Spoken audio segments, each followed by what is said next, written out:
महेंद्रनाथ अर्थात मेहंदार वाले शिव जी सबकी मनोकामना को पूर्ण करते हैं और सबके दुख को दूर करते हैं। नमस्कार, मेरा नाम शंभू प्रसाद अभय है और सावन के इस पावन माह में आप मुझे डिजिटल के विभिन्न प्लेटफॉर्मों पर देख रहे हैं। सावन का महीना प्रारंभ हुआ तो सोचा कि बिहार के कुछ प्रसिद्ध शिव मंदिरों की गाथा जो है आप तक पहुंचाऊं। सबसे पहले मैं शिव मंदिरों की गाथा की इस कड़ी में बिहार प्रदेश के सिवान जिले के दक्षिणांचल में स्थित ऐतिहासिक, पौराणिक और प्रसिद्ध महेंद्रनाथ अर्थात मेहदार मंदिर की कहानी को लेकर के मैं आपके मध्य आया हूँ। सावन का यह महीना है और सावन के महीना में देश के और दुनिया के तमाम शिवालयों में भक्तों की भीड़ उमड़ती है। तमाम लोग आते हैं, भगवान शिव के चरणों में माथा टेकते हैं, अपनी मनोकामना की पूर्ति के लिए प्रार्थना करते हैं, रुद्राभिषेक करते हैं, जलाभिषेक करते हैं और भगवान भोलेनाथ सबकी मनोकामना को निश्चित रूप से पूर्ण भी कर लेते हैं। महेंद्रनाथ का यह मंदिर जो है सिवान जिले के सिसवन प्रखंड के दक्षिणांचल में स्थित है और कालांतर के युग में कहा जाता है कि नेपाल राज्य क्षेत्र जो था वह सिवान के दक्षिणांचल अर्थात सरजुग नदी के तट तक नेपाल राज ही हुआ करता था। नेपाल देश की तमाम यह इलाके थे और नेपाल में ही महेंद्रनाथ मंदिर का वह स्थान उस जमाने में हुआ करता था। नेपाल के राजा के बारे में कहा जाता है कि कालांतर में नेपाल के एक राजा थे, राजा को कुष्ठ रोग हो गया। राजा ने यह प्रण किया कि क्यों न मैं अपने राज्य क्षेत्र को छोड़ करके और निकल जाऊं और जा करके किसी वन प्रदेश के इलाके में निर्जन स्थानों पर रहेंगे और वहीं भगवान की भक्ति करेंगे और वहीं अपने इस नश्वर शरीर का त्याग कर देंगे। इसी उद्देश्य से नेपाल के राजा जो है अपने राज्य क्षेत्र से आधी रात को निकल गए। चलते चलते चलते चलते राजा जो है सिवान जिला के सिसवन प्रखंड के महेंद्रनाथ स्थित एक निर्जन स्थान पे आए, जहां न घर था न वार था, दूर दूर तक कोई बस्ती नहीं थी, मानव के रहन सहन का कहीं कोई आता पता नहीं था। पूर्ण रूप से वन प्रदेश था, खाली जगह था, बंजर भूमि थी। नेपाल के राजा टहलते टहलते वहां चले गए। उनको एक बार शौच क्रिया लगी और शौच क्रिया करने के बाद जो है राजा अपने हाथ धोने के लिए पानी खोजने लगे। कुछ दिनों पूर्व ही वहां वर्षा हुई थी। वर्षा के कारण जो है छोटे छोटे जो गड्ढे थे, वो गड्ढे नुमा में जो एक स्थल बना था, उसी स्थल में उस गड्ढा में पानी भरा हुआ था और नेपाल के राजा शौच आदि क्रिया से निवृत्त होकर के जब अपने हाथ को धोने के लिए, अपने हाथ को पवित्र करने के लिए उस गड्ढे में गए और गड्ढा का जो गंदा पानी था, मटमैला पानी था, उस पानी में जैसे राजा हाथ डाले और अपने दोनों हाथों को उससे धोने लगे, पलक झपते जितने समय में पलक झपता है उतना ही समय में राजा के हाथों का कुष्ठ रोग जो है पूर्ण रूप से समाप्त हो गया। अब राजा को घोर आश्चर्य हुआ। राजा ने कहा कि अपने राज वैद्यों के माध्यम से दुनिया के तमाम राज वैद्य आए और प्रसिद्ध प्रसिद्ध वैद्यों ने भी मेरे इस कुष्ठ रोग का निवारण नहीं कर सका, मेरे कुष्ठ रोग का कहीं उपचार नहीं कर सका और इस गड्ढे के मटमैले पानी के माध्यम से मेरा कुष्ठ रोग ठीक हो गया। कहीं ना कहीं इसमें कोई दैवीय चमत्कार है, कहीं ना कहीं कोई दैवीय शक्ति है जिसके माध्यम से इस मटमैले और गंदे पानी के माध्यम से मेरे हाथों का कुष्ठ समाप्त हो गया।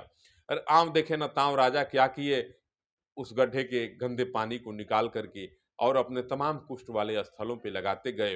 राजा एक तरफ से उस गंदे पानी को अपने कुष्ठ पे लगाते थे और दूसरे तरफ से वह कुष्ठ समाप्त होते चला गया, कुष्ठ का दाग जो है मिट गया और राजा पलक झपते ही कुष्ठ से निवृत्त हो गए और सुंदर सुडौल उनका जिस्म हो गया, उनका शरीर हो गया।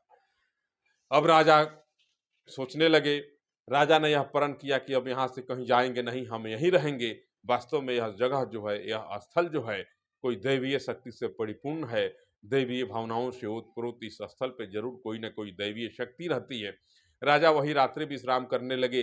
राजा को महादेव ने स्वप्न दिखाया, भगवान भोलेनाथ स्वप्न दिखाए राजा को और राजा से भोलेनाथ ने कहा कि यह स्थल मेरा है और इस स्थल पे मैं वास करता हूँ। हे राजन, तुम अति शक्तिशाली हो, वैभवशाली हो, धनवान हो, यहाँ एक सरोवर खुदवा दो और विशाल सरोवर खुदवाओ और सरोवर के किनारे मेरा एक मंदिर बनवाओ, जिस मंदिर में तुम मेरे लिंग को स्थापित करो और लोग आएंगे यहाँ पूजा करेंगे, मेरी इच्छा है।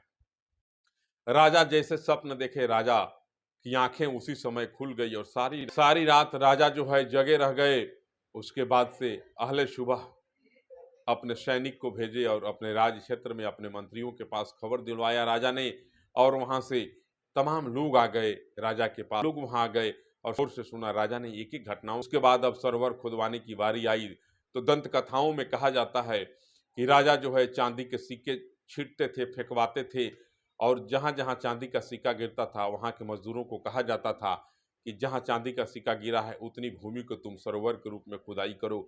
और इसी प्रकार से चांदी के सिक्के छिटवाते गए। लगभग 52 बीघा से ज़्यादा भूमि पर जो है वहाँ विशाल सरोवर की खुदाई हुई। राजा ने अपने हाथों से वहाँ शिवलिंग की स्थापना कराई। आज भी सिवान के महेंद्रनाथ मंदिर पूरा जो है उत्तर भारत में एक प्रसिद्ध शिव मंदिर है और तभी से वहाँ विशाल सरोवर है। कहा जाता है उस सरोवर की महिमा यह है कि कोई व्यक्ति अगर मन में ठान लेता है कि महेंद्र के मंदिर के सरोवर को मैं परिक्रमा कर लूं, तो जो व्यक्ति मन से ठान लेता है कि मैं परिक्रमा कर ही लूंगा, वह व्यक्ति उस मंदिर के किनारे स्थित सरोवर की परिक्रमा नहीं कर पाता है। आज भी देश के कोने कोने से मेहदार मंदिर में लोग आते हैं, भगवान शिव के उस शिवलिंग पे रुद्राभिषेक करते हैं, जलाभिषेक करते हैं, जिस शिवलिंग की स्थापना नेपाल के राजा ने कालांतर में की थी। आज भी जब सावन का महीना प्रारंभ हो रहा है, सावन के महीने के आज प्रथम सोमवारी है और आज प्रथम सोमवारी के अवसर पे भी यहाँ देश के कोने कोने से लाखों श्रद्धालु आए हैं। सब लोगों ने जलाभिषेक रुद्राभिषेक किया है। प्रत्येक माह के 13 और अमावस्या को यहाँ कालांतर से ही काफी संख्या में श्रद्धालु आते हैं, भगवान भोलेनाथ का जलाभिषेक करते हैं, रुद्राभिषेक करते हैं। इस मंदिर के बारे में कहा जाता है कि अगर कोई भी व्यक्ति चरम रोग से रोगी है, दुखी है, चरम रोग से पीड़ित है, वह व्यक्ति इस सरोवर में स्नान करता है तो उसका चरम रोग दूर हो जाता है। निसंतान व्यक्ति अगर उस सरोवर में स्नान करके भगवान भोलेनाथ का जलाभिषेक करता है, जल चढ़ाता है, तो भगवान उसको संतान की प्राप्ति दे देते हैं, अर्थात वह बांझिन भी जो है संतान अपने बालक को अपने गोद में खिलाने लगती है। महेंद्रनाथ के मंदिर की विभिन्न गाथाओं को मैं लेकर के आपके मध्य मौजूद था। महेंद्रनाथ मंदिर के बारे में आप क्या जानते हैं? मेहदार के मंदिर में आप कब से जाते हैं? कमेंट करेंगे और जरूर बताएंगे। मेरा यह पहला एपिसोड था। मैं प्रयास करूंगा कि समूचे सावन भर देश के विभिन्न शिव मंदिरों की कहानियों को लेकर के आपके मध्य आऊं और आपसे निवेदन करूंगा कि कमेंट करेंगे और मेहदार के मंदिर के बारे में बताएंगे, वीडियो को शेयर भी करेंगे। तब तक के सावन के प्रथम सोमवारी को आप तमाम लोगों को बहुत बहुत शुभकामना, बहुत बहुत बधाई। जय जय हनुमान, जय जय सीताराम, जय शिव।